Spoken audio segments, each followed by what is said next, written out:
Hey everyone, this is Annalise Harris with Great Education Colorado. And as the communications director, I have definitely been excited to support our conversations on critical race theory and ensuring that all of our followers, supporters, and those interested in learning are able to have access to quality, accurate, reliable sources and resources, as well as having some real conversations with different experts in the field. Today, I'm really excited to have with us Mallory Morken. Mallory is actually here in Colorado currently. She got her bachelor's at the University of Minnesota, where she studied Spanish, Chicano Studies, and social justice. She also received a designation from the Community Engagement Scholars Program. After working in food justice and community developed space, she later obtained her master's thesis, her master's in sociology from the University of Miami. And her master's thesis is actually utilized critical race theory and LatCrit. And she's applying racial discourse analysis to the sociology of sport. So that is definitely layered. And I'm definitely excited to dig into it myself.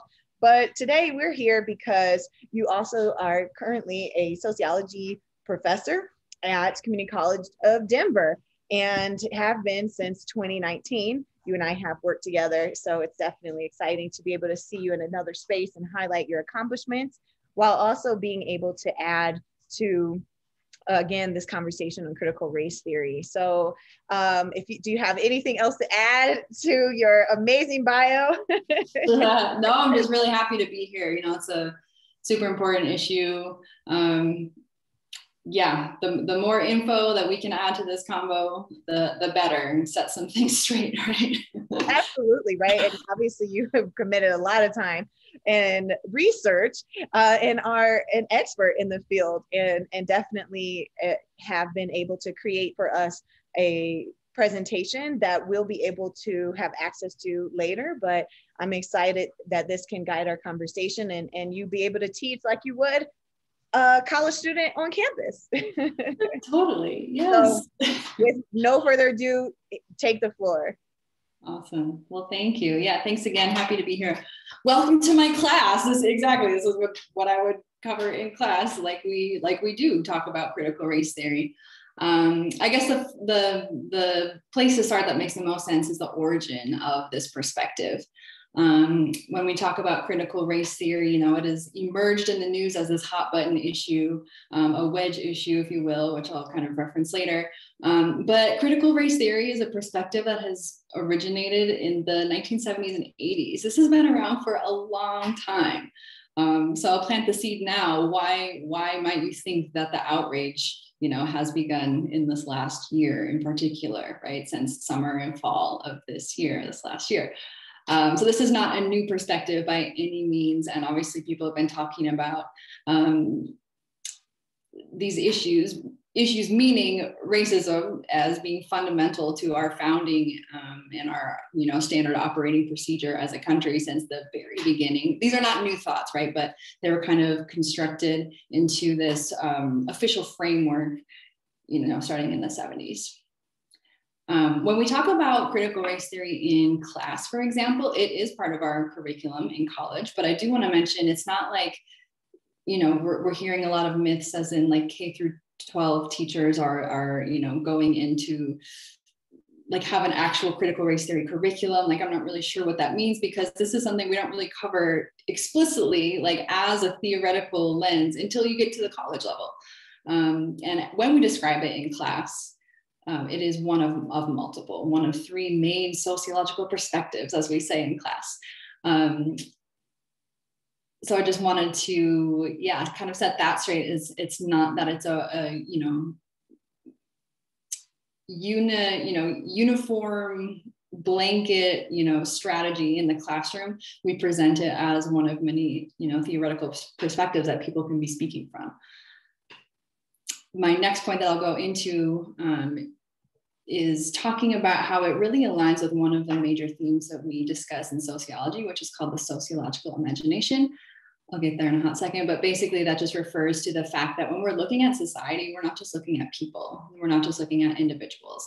If someone's experiencing something, we have trained our brains to scale up and look at a more societal level. What are the structural and institutional kind of frameworks that are maybe producing or helping to shape this issue in society?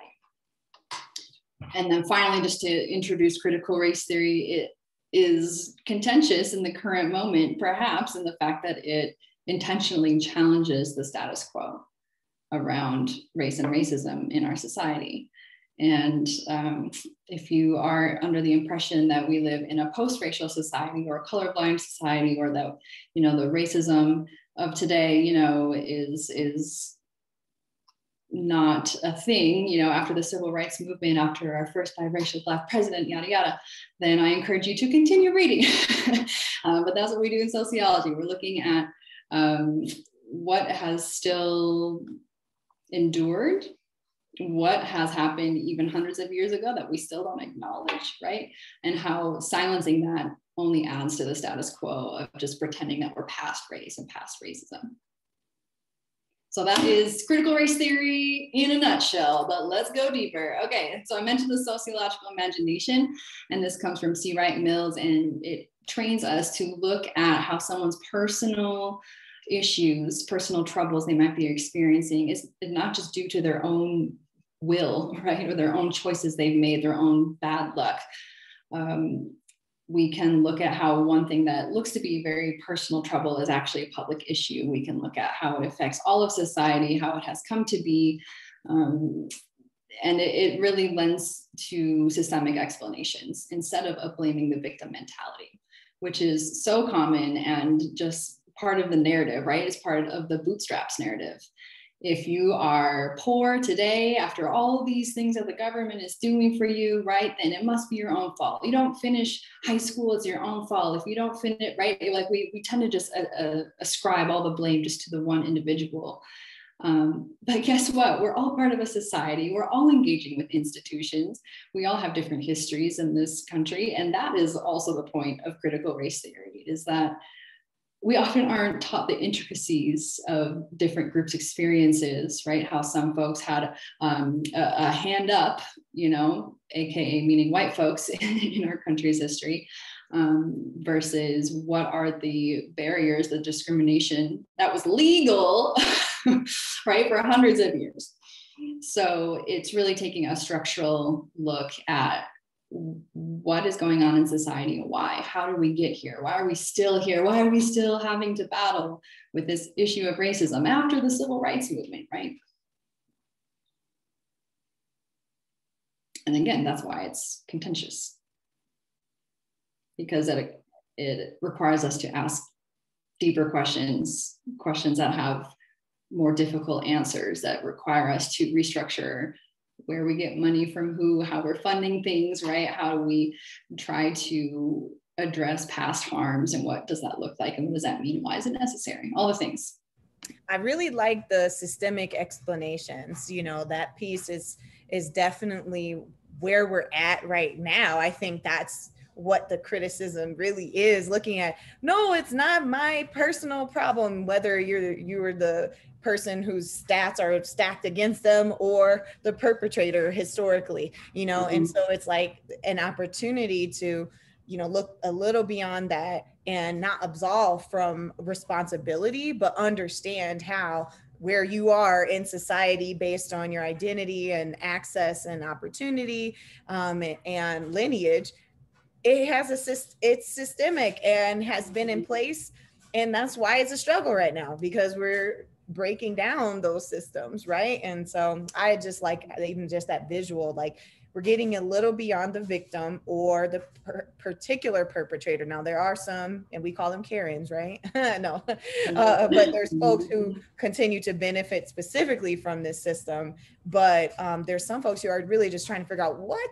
I'm not to blame. This is how it is. And we're like, yes, we know, but we have an obligation to not just keep it on, and not also blame folks who are impacted by this system as well. So I just really wanted to point that out. Thank you. Absolutely. Yeah. Thank you for that.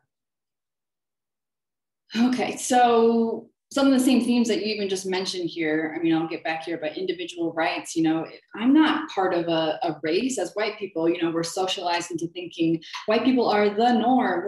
We don't have race, they have race, right? And that's part of how we're kind of brainwashed into this ideology of whiteness, you know, either explicitly or implicitly since we're babies, you know.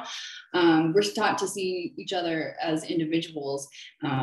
But that's what part of critical race theory, as you just mentioned, is to acknowledge that, well, how do you think you got here, right? Like, we have to back up and realize that wealth in specifically, right? We can look at all these different outcomes to provide evidence for why we still have these unequal outcomes. And if you're looking at wealth, for example, well, guess what? Wealth is intergenerational. You don't just like pop out the womb and, you know, have like a bank account and all these assets and, you know, you're like, you can accumulate things, sure, within your generation, but we're also talking about intergenerational wealth and legacies and where that wealth has come from at the expense of whom, right? It's all about like teaching history, honestly, and okay, I'm getting ahead of myself. Welcome to my class. This is how I do it. So I just want to back up to kind of the ideological foundings of critical race theory as a framework, really originating in law schools, looking at, you know, critiquing the neutrality, so this so-called neutrality of the law. Well, it's the law. I mean, how many times have you heard that phrase, right? As if the law is this, you know, legitimate moral compass for good and evil in the world, right? As if it's just totally objective and it just came out of, you know, it fell from the sky, the gods, here's the law. Guess what? People write laws. So that's another key theme of sociology. We look at social constructions.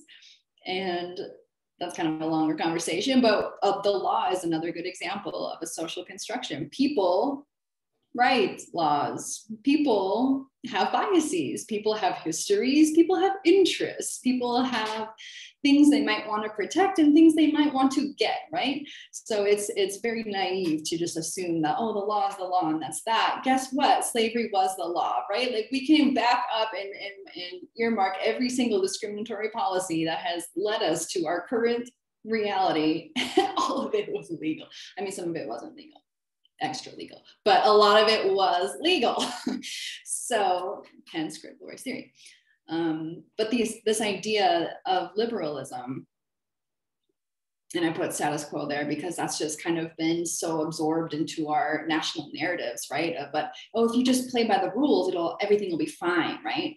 Oh, well, why didn't they just stop for the police, right? Like, if you just follow the rule, no. On the right side, critical race theorists have decades and decades and decades and centuries worth, obviously story form, but now social scientists are getting really good at crunching all these numbers and showing all of these national studies that show, hey, guess what? Even if you play by the rules, there are still unequal outcomes. So why would that be? Critical race theory, as I mentioned, comes from critical legal studies. That's where this like vision is coming from, but also obviously from the civil rights movement. Okay, so if we're looking at the good intentions of these civil rights legislations, right? Like, oh, we got it, you know? We finally have prohibited discrimination based on race, color, creed, you know, all the lists. Great, great, great. Critical race theorists say, okay, despite that, why do we still have such unequal outcomes that we can measure in many, many ways, right? We have so much evidence. And the benefit of that, studying that systematically, empirically, is that we can reveal where the bias lies. Sometimes it's in people. Guess what? If it's in people, it's probably happening in those procedures, which we assume to be so morally just and lawful and, you know, well-intended. And, you know, the laws are supposed to be applied equally to everybody. Because we have no color or no race, you know, right? It's like all these things stack up into the same types of narratives. So critical race theory is more or less just a framework to look at, well, okay, if we all have equal rights, especially after the civil rights movement, right? All these pieces of legislation that, you know, earned us the right to do this, this, and this, and this, why then do we still see so much inequality? The answer for critical race theorists is that it's embedded in our structures. It's institutional. a lot of people kind of stop in their definition of racism as just merely interpersonal.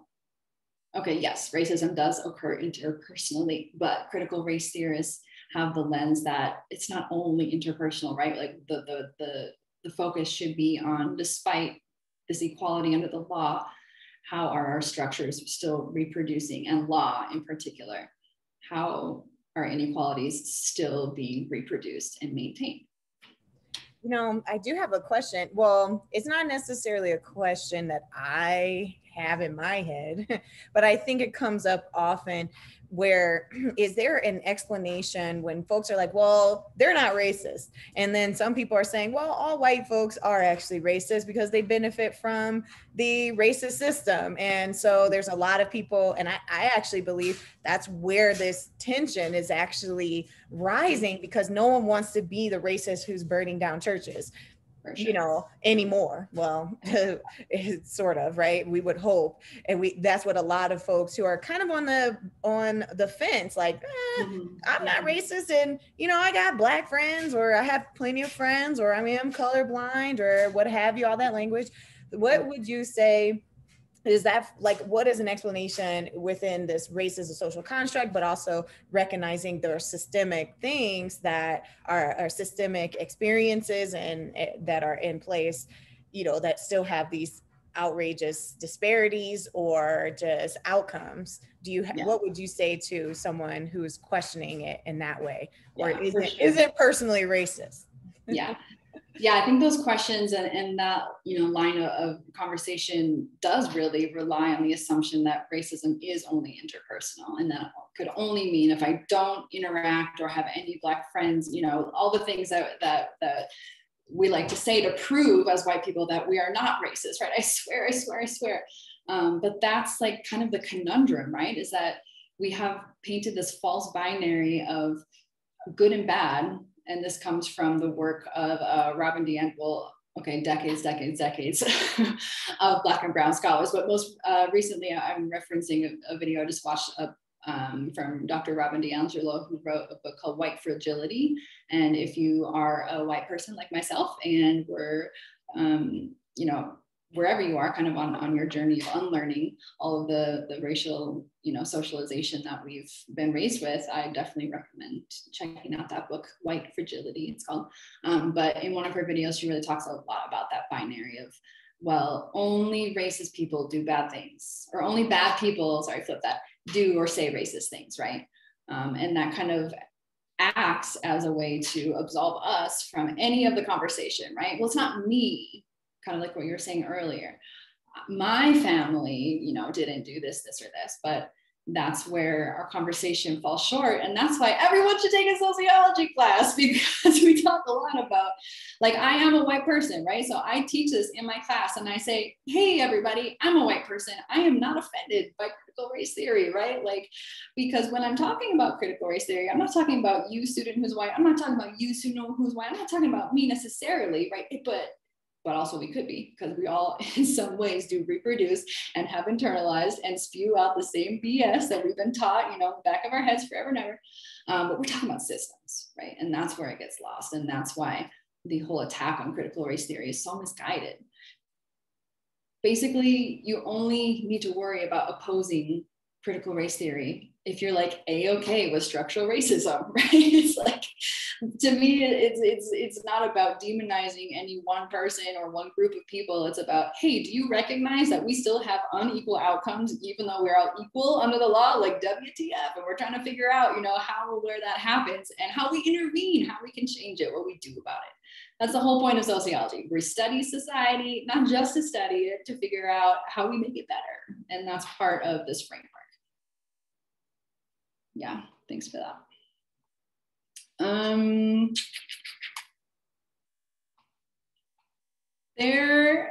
Just a micro point I want to make here. I was going to fill this with lots of statistics, and my students will tell you how much I love graphs and everything, but I'll spare you for this presentation. But just to know that that's the job of sociologists and social scientists writ large, is to study how these occur, like what these processes look like, what the outcomes are, how do we get here? And there's so much information. Like if you're still questioning, well, to what extent does racism still really exist in society? Like you don't have to look far, I promise, right? So just start anywhere, start Google Scholar or even just regular Google.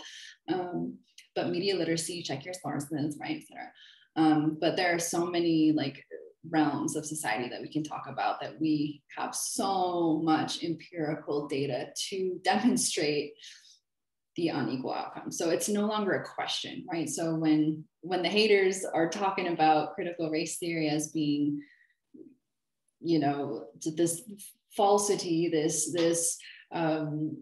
propaganda even is a word being used to describe critical race theory.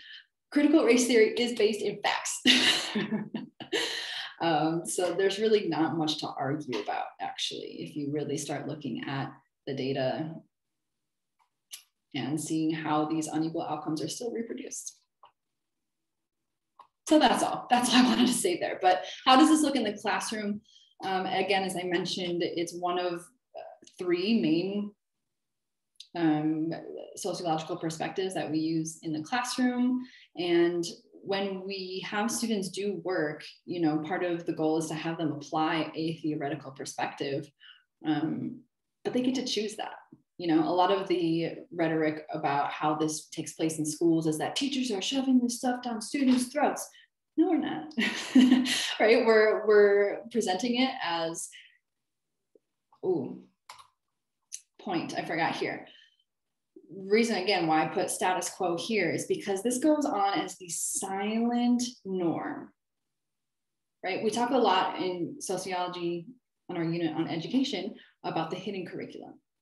What does that mean? How are we taught all of the bright, shiny things about how and why we should be so patriotic about the United States, but all of the things, you know, that are not as glamorous or downright wrong, you know, tend to be left out of our curriculum. This piece is seen as neutral, the norm, and not political. It just is. But the reason why we talk about various theoretical perspectives is that we can actually identify this as a particular theoretical perspective, right? And it's not just standard operating procedure, not just the way things are. It actually does come from a specific legal philosophy and liberalism, but in general, to assume that this left-hand column is objective, right? Not political at all. Whereas the right-hand column is this, you know, whatever they say, you know, Marxist propaganda from the left wing, you know, shoving it down our students' throats. We in sociology say, actually, they both are different philosophical beliefs. One's not just the baseline and the other is this radical nonsense. This actually does come from a particular philosophical lineage as well.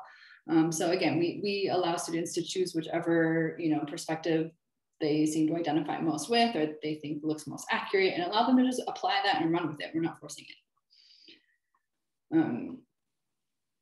We're teaching history.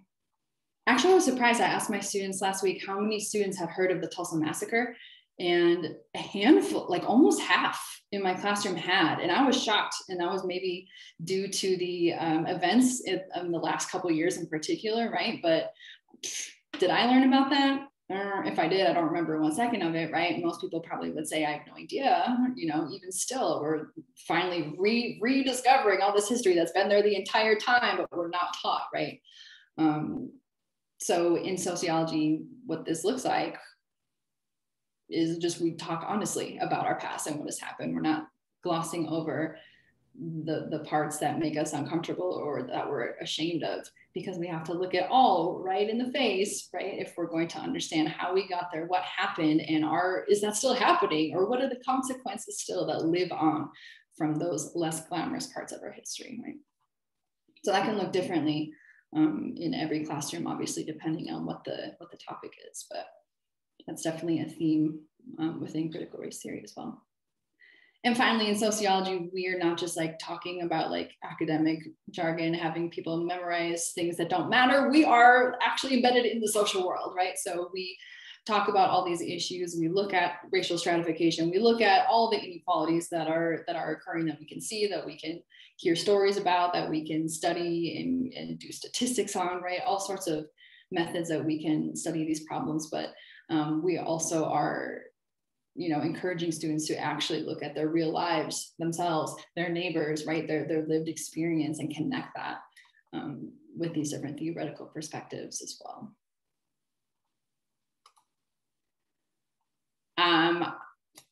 I've never been on MSNBC or anything, but I mean, actually, when I do tune in, everyone's saying the same stuff. So this isn't new. I didn't make any of this stuff up. But like, why now? If critical race theory has existed since the 70s and 80s, why in 2020 do you think, right? This is all of a sudden such a huge debate. Well, perhaps because we're coming to a national reckoning of our nation's history. Right? But who's in power and who doesn't like that? That's the question, because again, if we go back here, this whole left-hand column, the thing that is missing in this whole analysis over here is power. So critical race theory, being related to conflict theory and critical theory, and is all about power dynamics and how we got to this place, and who is doing everything they can to maintain said power in our country, in our political system, in our classrooms. And that is the conundrum, right? What are we going to do about it? This is already, laws, as y'all know, I'm sure you've discussed this before with folks, but how many states have already passed legislation or have introduced it? It's in the double digits, 20 something or 18 something. I haven't checked recently if any new ones have happened, but this is happening all across the country, and it's happening locally, right? It's happening in school boards, and it's happening at the state level. So again, that really underscores like its connection to our local politics and how engaged we are or could be to just acknowledge that we want to learn our honest history, right? That's basically the debate. Well, it's interesting. If you go back to the slide that had the honest history and how you're teaching it in class, just recently this week, Texas is actually knocking out history related to Native Indigenous folks, as well as Martin Luther King and parts of the suffrage movement. And so what is, in your opinion, the danger in losing that opportunity to discuss important figures, movements, and treatment of different communities that existed in the Americas? Oh, like where do you even start? Like, I mean, the battle over ethnic studies, in a representative curriculum isn't new either, right? But it's just up to another level now to even say that you can't teach anything that causes, psychological distress to any, I mean, right? Like, how are legislators attempting to control what we can and cannot talk about? And how is that not a repression of free speech, right? We can use the same argumentation that folks on the right like to use about free speech and protecting free speech. How is this any different, really, right? So it's not new. That's the moral of the story. That's the moral of the story, that critical race teaches us, any current manifestations that we're seeing, of racial disparities or systemic racism, nothing is new in it. It's an enduring legacy that we are finally staring in the face, kind of, right, to an extent, maybe more than we have previously. So what's going to happen, and who's upset about that, or why are they upset about it, right? When it's really like, do you just acknowledge that systemic racism is a thing, yes or no, right? Yes. Well, thank you so much. I definitely think just from you highlighting and beginning with sociological imagination, it might be still kind of tough for people to understand, but you also brought out the possibility of the benefit having everyone take a sociology course could have. And, when I was in undergrad at Creighton University, I did wonder why you know, hey, I'm learning all this stuff about society and how it impacts health, how it impacts environment, how it impacts government, our education system, transportation, economics. And I was like, in particular, looking at doctors, and I'm like, shouldn't they know that there's all these things that happen? Because I had roomed with folks who were poli-sci majors, but also on track for like bio majors, on track for pre-med. We would have great conversations and they would not know the information I'm running back to my dorm mates with, and they were as shocked as me. And so, you know, I definitely started engaging in conversation about how vital it could be for someone who pretty much maybe has no real connection, they think, to folks of color, right? Well, I'm just, hey, who I am. I'm not racist. I'm trying to be a doctor and save lives. And the stats for Black folks I care about, like there's even former professors, you know, current professors who have done research and neurological, you know, studies on the impact of trauma. But did they actually go through some sociology classes to not just give stats, right? But to also incorporate what they will learn, how those stats are the symptom, not necessarily reflective of the action, right? The action is the oppressive nature of the system, right? And the symptoms are what we have as stats. Well, why is this disparity? Are you asking the right question? So, you know, I definitely am all supporting personal opinion that sociology be taught in even as early as high school, but also integrated into collegiate plans for academic, you know, credits and things like that. So, you know, I definitely think folks who want to be doctors should understand microbiology and also macro sociology, right? The social determinants of health, right? Yes, the determinants, exactly. So that's my opinion. It's not endorsed by anybody, but it's definitely. Actually, one more thing that you just said reminded me that it's the symptom when you were talking about that.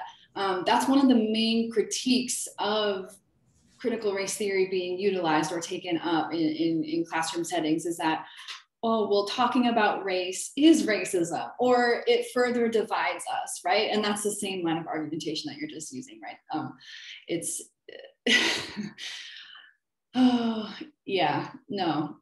Yeah. No, it's hundreds and hundreds and hundreds and hundreds of years worth of history in our country, and merely naming it is not the problem. It is not creating the problem. It is a centuries long problem that we are just asking everyone to be like, you know what? Okay, yeah, that's it, right? So we can move forward nationally on figuring out how to address it. So that just came to mind when you were talking about the symptoms, but not recognizing how do we actually get here. Yeah, and I think that, I've made this point in the past about, about sociology, avoiding the conversations and things like that. Oh, it'll come back to me, but anyway, if it comes back, I'll mention it. But yeah, it is, yeah, interesting who wants to talk about it. This is my point. The United States, you know, we're very frustrated and we have a lot of tension. We have disparities. We're still the world power, you know, number one, you know, at least in our opinion for sure. And others too respect us, right? But I will give this for us in the United States. We are addressing these things, which is why the tension happens. Some folks don't like confrontation, and so that's why they want to avoid it and things like that. However, there's a real benefit to our conversations that cause a little bit of turmoil for sure. Internally, people are having turmoil. Academically, you know, economically, it is impacting folks. They're losing jobs for being racist. You know, it's not going to be able to stay and be racist. You know, it doesn't reflect our company values. You're out of here. So yes, absolutely, because you're a harassment. You know, you're harassing folks. But I definitely want to acknowledge that's okay. It's okay to have conflict, and it is, except to the detriment of other folks' safety and to the detriment of progress. So, you know, what we're seeing, unfortunately, is the backlash, and instead of moving through it and processing and being able to, what I think everyone probably tired of, healing or really achieving unity. How could you be unified ever if some folks are really having to omit things that happen to them? It's not to stay in that space, but it's to acknowledge, you know what, these things happened. Certain folks got reparations. Certain folks, right, are still struggling, and you know, for whatever reasons, which come out and through critical race theory. You know, so, but I just want to give the US, you know, and folks some hope that it is not always bad to be going through this tension, but it is not good when we have over information of inaccurate information. Like the experts aren't being sought. It's Right. just people who have opinions, and they don't have actual empirical evidence or data, you know, and aren't seeking the truth and aren't seeking restorative actions. They want to abolish the conversation completely, and it's just not cool. Right. And ignoring the problem doesn't help you move through. And we're bleeding. We're bleeding, but I got a vaccination.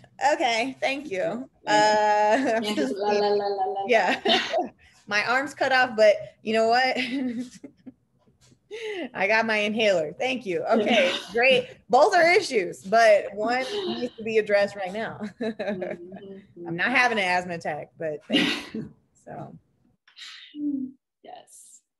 Did you want to go over some of those myths just briefly? Like I think we might have hit on some of that just naturally. Yeah. We got some in the process here.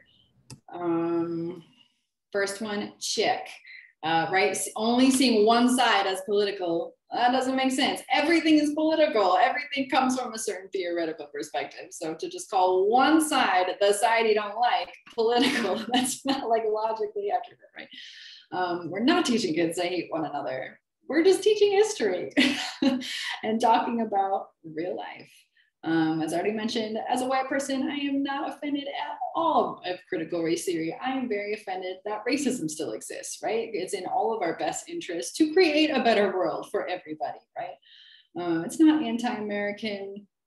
We're not teaching students to hate their country or to, you know, write scathing essays about our country's heroes or any, right? Like there's just so much like hype and lies and misinformation about what is actually happening in classrooms.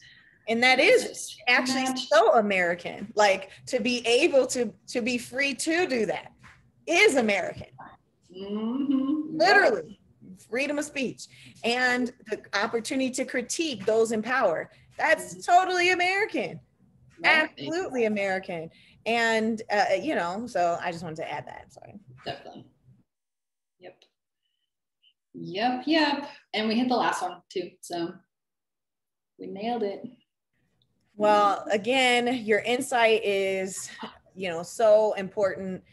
You know, I definitely appreciate you spending time with us talking about, you know, your practice, how it's done in classes, which are in the collegiate level, opportunities for student choice, you know, all of these strategies we tout, and even primary education, secondary education, and that is happening in the post-secondary experience for folks.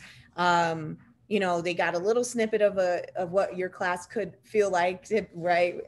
Typically there's a little more conversation because that's how, you know, we've done things. But, you know, I just want to say thank you. And will this be available for folks to click through a little bit, just as a reminder, your presentation? Oh, sure. Yeah. Okay. Well, thank you. And do you have any last words or thoughts or a suggestion or a quote that, you know, can close this out? Yes. My favorite quote is, if you have come to help me, you're wasting your time. But if you come because our liberation is bound with mine, then let's work together. So just a shout out to my other fellow white folks here. Caring about racism and working real hard to end it is not just a them problem, right? It's our problem. And to really own up to that and see the ways in which our lives and the whole world will be better as a result. Our liberations are bound up with each other. So just to not be afraid to engage in this conversation. Thank you. And who said that? Who's that quote from? I believe it's most often attributed to Lila Watson, but then she was like, no, it was a group process. Gotcha. Yes. Look at that, crediting, you know. Yep. Boom, citations, folks, evidence. Yeah. Well, thanks again. And without further ado, thank you all for watching. And if you want to have access, you will, to this presentation, and we'll continue to add resources to our platform. Awesome. Thank you, Annalise. Thank you, Mallory. Bye.